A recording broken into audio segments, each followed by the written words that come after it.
Hello, so today we are going to go over Envisions 10.2. Now yesterday we did volume with counting cubes. Today the students were much happier because they got to use the formula, which is a lot easier. So I'm really only going to do a few examples because I think you'll catch on to how to find the volume very easily, especially for the purpose of 10.2, because they give you all of the numbers that you need. So we did do a math diary page. And we highlighted that if they give you 3 measurements, this is important because there will be times when they already give you the area, which is the length times the width. So sometimes they already do that work for you, but today we will have to use the length times the width times the height, and that will give you the volume. So the steps were really easy today. You multiply the length and the width. Then using that number, you multiply it by the height.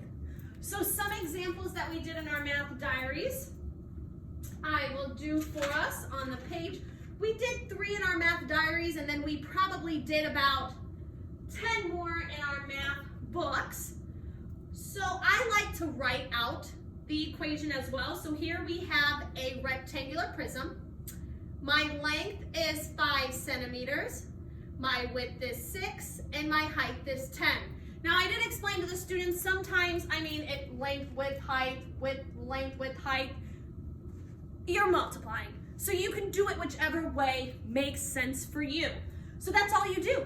That's what's nice is they give you the 3 numbers that you're multiplying by. It's that easy. It will get a little bit more difficult as time goes on, but for 10.2, that's all. You do the length times the width times the height.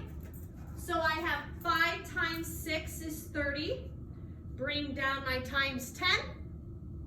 Well, 30 times 10 is 300.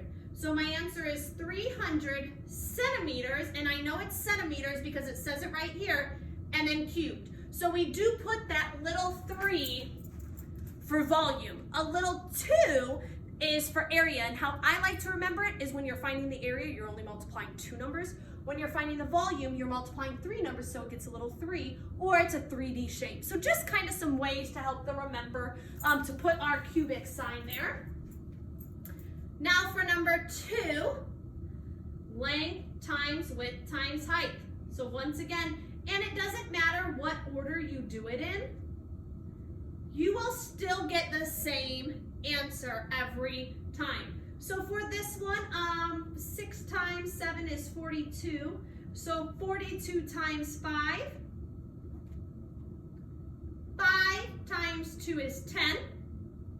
5 times 4 is 20.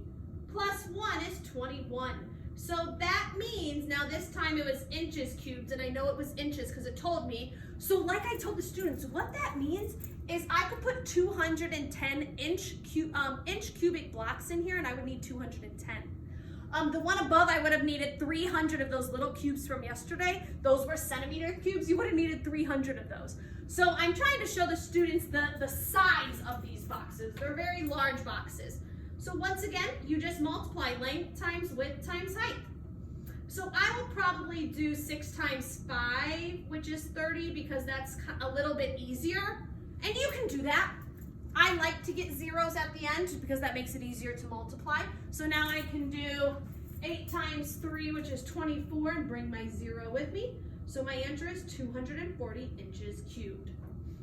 And that is all you have to do for volume. You just multiply the length times the width times the height. And it doesn't really matter the order, just because you're multiplying. So you can multiply whichever numbers kind of work best for you personally. So like for example, I wanted to do 5 times 6 instead. So those are 3 examples of how to multiply a rectangular prism. You need to use the formula length times width times height right here in our math diaries. Length times width times height. So I do believe today that the students will be able to successfully do their math homework.